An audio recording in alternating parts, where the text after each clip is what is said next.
लक्ष्मीनाथसमारम्भां नादयामुनमध्यमाम् अस्मदाचार्यपर्यन्तां वन्दे गुरुपरम्परां यतिराजाय विद्महे श्रीभाष्यकाराय धीमहि तन्नो रामानुजार्य प्रचोदयात् ஆழ்வார்கள் திருவடிகளே சரணம் எம்பெருமானார் திருவடிகளே சரணம் ஜீயர் திருவடிகளே சரணம் यो नित्यमच्युतपदाम्बुजयुग्मरुक्म व्यामोगदस्ततितरानतृणाय मेने अस्मद्गुरोर्भगवतोऽस्य दयैकसिन्धो रामानुजस्य शरणं शरणं प्रपद्ये நீரார் கடலும் நிலமும் முழுதுண்டு ஏலார் ஆலம் இளந்தலின் மேல் துயிலந்தாய் சீரார் திருவேங்கட மாமலை மேயாராமுதே அடியேர் கருளாயே. எல்லாம் வல்ல ஏழுமலையான் பெருங்கருணையால் 4000 திவ்ய பிரபந்த பாசுர பதிவேற்றங்களின் வரிசையில் இன்றைக்கு 2288வது நாள் பாசுர பதிவேற்றம்.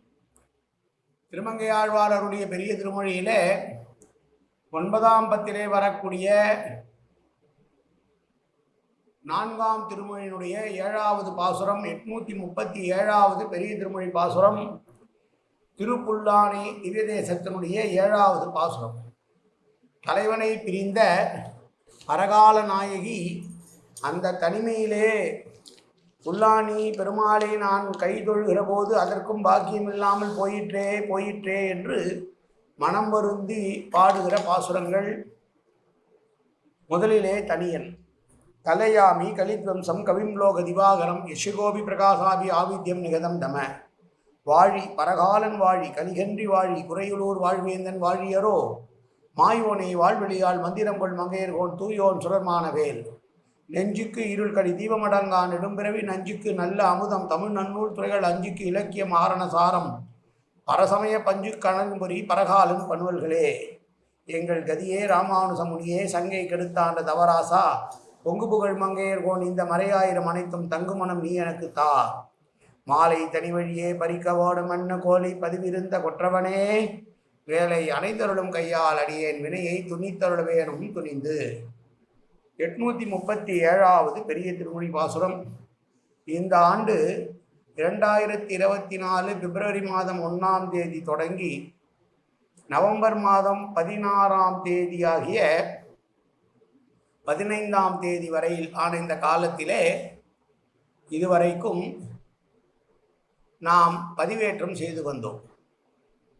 2288 நாள் இதுவரைக்கும் நாம் பாசுரங்கள் பதிவேற்றம் செய்திருக்கிறோம். வழக்கம் போல அனத்தியாயனம் காலம் இந்த ஆண்டு 16ஆம் தேதி நவம்பர் மாதம் 24வது வருடம் தொடங்கி ஜனவரி மாதம் 20ஆம் தேதி 2025 நடைபெறும் முறை நிறைவுறுகிறது. 24 வருடத்தினுடைய திவ்ய பிரபந்த பாசுர பதிவேற்றங்களுடைய கடைசி நாள் இன்றைக்கு. மீண்டும் நாம் 21ஆம் தேதியிலிருந்து பாசுர அனுபவங்களை அடுத்த ஆண்டிலே அனுபவிக்க முடியும். சம்பிரதாயப்படி அனத்தியாயன காலத்திலே நம்மாழ்வார் அவருடைய ஊரிலிருந்து ஸ்ரீரங்கம் வருகிற காலத்திலே திரும்பி அவருடைய திருத்தலத்துக்கு எழுந்தருகிற காலம் வரைக்கும் கார்த்திகை மாதம் கிருத்திகை நட்சத்திரம் தொடங்கி தை மாத ஹஸ்த நட்சத்திரம் வரையிலான அந்த காலத்திலே பாசுரங்களை ஓதுவதில்லை என்கிற மரபின் அடிப்படையிலே இதை நாம் கடைபிடித்து வருகிறோம். அந்த வகையிலே 2024வது வருடத்திற்கான கடைசி பாசுரம் இந்த பாசுரம். மீண்டும் 21/1/2025 அன்று 838வது பாசுரத்திலிருந்து தொடங்கி நாம் மற்ற பாசுரங்களை அனுபவிக்க இருக்கிறோம். அதற்கு எல்லாம் அல்ல நம்பெருமான் நமக்கு அருள் புரிய வேண்டும், அடியேனை தாங்களும் ஆசீர்வதிக்க வேண்டும். 837வது பாசுரத்தை சேவிப்பதற்கு முன்னால் தனியனை சேவித்தோம். இப்போது பாசுரத்தை அனுபவிப்போம். கணையார் இடிகுரலின் கார்மணியின் நா ஆடல் திணை பேணும் நில்லாது தீயில் கொடிதாலோ புனையார் மணிமாட புல்லாணி கைதொழுதேன் வினையேன் மேல் வேலையும் வெம்தழலே வீசுமே. பொதுவாக மாலை நேரத்திலே மாடுகள் மேய்ந்துவிட்டு வீட்டிற்கு திரும்பும். அப்போது அதனுடைய கழுத்திலே கட்டப்பட்டிருக்கிற மணியானது இனிமையான சத்தத்தை எழுப்பும். தலைவனை பிரிந்திருக்கிற தலைவிக்கு ஒரு சிறு சப்தம் கூட பேரிடை போல இருக்கும், இனிமையான சப்தம் கூட இடி போல இருக்கும். பரகால நாய்க்கு இந்த கருப்பான மாடுகளின் கழுத்திலே கட்டியுள்ள அந்த மணியினுடைய ஓசையானது மிகவும் கொடூரமாகவும் கொஞ்சம் கூட திணையளவும் என்றால் ஓயாமல் அது ஒலிப்பது என்பது நெருப்பை காட்டிலும் கொடுமை புரிகிறதாக இருக்கிறதாம். அழகான மணிமாடங்களை உடைய திருப்புல்லானியை தொழுவதற்கு ஆசைப்பட்டவளான என்னுடைய நிலைமை மேல், பாவியான என் மேல் கடல் கூட குளிர்ந்த காற்றை வீசாமல் நெருப்பை வீசுகின்றது. இப்படி இந்த மாலை பொழுது இனிமையாக இருந்திருக்க வேண்டியிருக்க எனக்கு மட்டும் ஏன் இவ்வளவு கொடுமையாக இருக்கிறது என்று சொல்லுகிறார் இந்த பாசுரத்திலே. பரகால நாயகி பெருமாளை பிரிந்ததனாலே. திணையேனும் என்பது, திணை என்பது மிக சிறியதொரு தானியம், அற்பமான அளவு, மிக மிக மிக மிக அற்பமான அளவிற்கு அதனை ஊமையாக கூறுவது உண்டு. அப்படி திணை அளவு என்றால் மிக குறைந்த காலம் கூட எனக்கு நிம்மதி தராமல் அந்த மணி ஓசையானது இடி இடிப்பது போல தோன்றுகிறது. திணையை கூறுவது போலவே எல்லையும் சொல்வது உண்டு. எட்டணை போது என்கிற திரு நெடுந்தாண்டகத்திலே ஆழ்வார் அனுபவிக்கிறார். இப்படி மாலையிலே இடி போன்ற ஒளியுடைய மாட்டுக்கழுத்து மணியினுடைய ஓசையானது நெருப்பு கத்துவா போல, நெருப்பை கக்குவது போல எனக்கு காதிலே வந்து விழுகிறது. திருப்புல்லானை தொழ வேண்டும் என்று நினைத்த எனக்கு இது தேவையா? அப்படிதான் இல்லை. கடல் காற்றாவது சில்லென்று இருக்கிறதா என்றால் அதுவும் எனக்கு நெருப்பை கக்குவது போல வெப்பத்தை கொண்டு வந்து சேர்க்கிறது. இப்படி என்னை ஏன் இப்படி துன்பப்பட வைக்கிறாய் பெருமாளே? உன்னை துதித்து நின்றதற்கு இதுதான் எனக்கு கிடைத்த பரிசா என்று திருமங்கையாழ்வார் பரகால நாயகியாக அனுபவிக்கிறார்.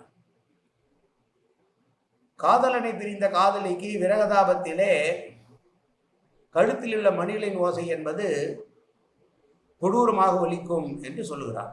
இன்னும் எனக்கு தலைவன் வரவில்லை, மாலை நேரமும் ஆகிவிட்டது, மாடுகள் கூட மேயை சென்ற மாடுகள் கூட கொட்டிலுக்கு அடங்கிவிட்டது, ஆனால் இன்னமும் என் தலைவன் என்னை பார்க்க வரவில்லையே என்று அவன் வருகிற வழியிலேயே கண்ணை வைத்து கொண்டு ஏங்கி கொண்டிருக்கிற பரகால நாயகிக்கு கருத்த மாடுகளுடைய கழுத்திலிருந்து வெளிப்படுகிற அந்த ஓசையானது நெருப்பு போல இருக்கிறது என்று சொல்லுகிறார் இந்த பாசுரத்திலே. இது திணை அளவு என்பதற்கு ஒரு அழகான குறள் இருக்கிறது. திணை துணை நன்றி செய்யணும் பனை துணையாக கொள்வார் பயன் தெரிவார் என்பது குறள். சிறிதளவு உதவி செய்தால் கூட அதை பெரிதாக நினைப்பார்கள் பெரியவர்கள் என்பது அதற்கு பொருள். திணை அளவு என்பது மிக சிறியது, பனை அளவு என்பது மிக பெரியது. அப்படி திணை அளவு எனக்கு சந்தோஷத்தை எதுவும் கொடுக்கவில்லை, நான் இங்கே அவஸ்தைப்பட்டு கொண்டிருக்கிறேன் என்று பரகால நாயகி இந்த பாசுரத்திலே வருத்தமாக பேசுகிறாள். மீண்டும் ஒரு முறை பாசுரத்தை சேவிக்கலாம். கனையார் இடிகுரலின் கார்மணியின் நாவாடல் திணையேனும் நில்லாது தீயீர் கொடிதாலோ புனையார் மணிமாட புல்லாணி கைதொழுதேன் வினையேன் என்மேல் வேலையும் வெந்தழில் வீசுமே. கடலும் என் மீது நெருப்பு காற்றை வீசுகிறதே என்று சொல்லுகிற பாசுரம். மீண்டும் 21 ஜனவரி 2025 அடுத்தடுத்த பாசுரங்களை அனுபவிக்கலாம். காயேன வாச்சா மனசேந்திரியர்வா அத்தியாப்தனாவா பிரகதேசுவாவாது கரோமியத்தில் சகலம்பர ஸ்ரீசிம நாராயணாயேன் சமர்ப்பியாமி. உடலாலும் உள்ளத்தாலும் வாக்காலும் சகல விதமான பாவங்களும் தோஷங்களும் நிறைந்ததாக உலகத்தினுடைய இயல்பிருந்த போதிலும் அடியேன் செய்கிற நல்வினையோ தீவினையோ அத்தனையும் உன்னுடைய கமலமலர் பாதங்களில் சமர்ப்பிக்கிறேன் கண்ணா. காத்தருள்வாய் கண்ணா, ஏற்றுக்கொள்வாய் கண்ணா. எப்போதும் உன் திருநாமம் கண்ணா கண்ணா கண்ணா என்று நாவில் வருவதற்கு அருள்வாய் கண்ணா.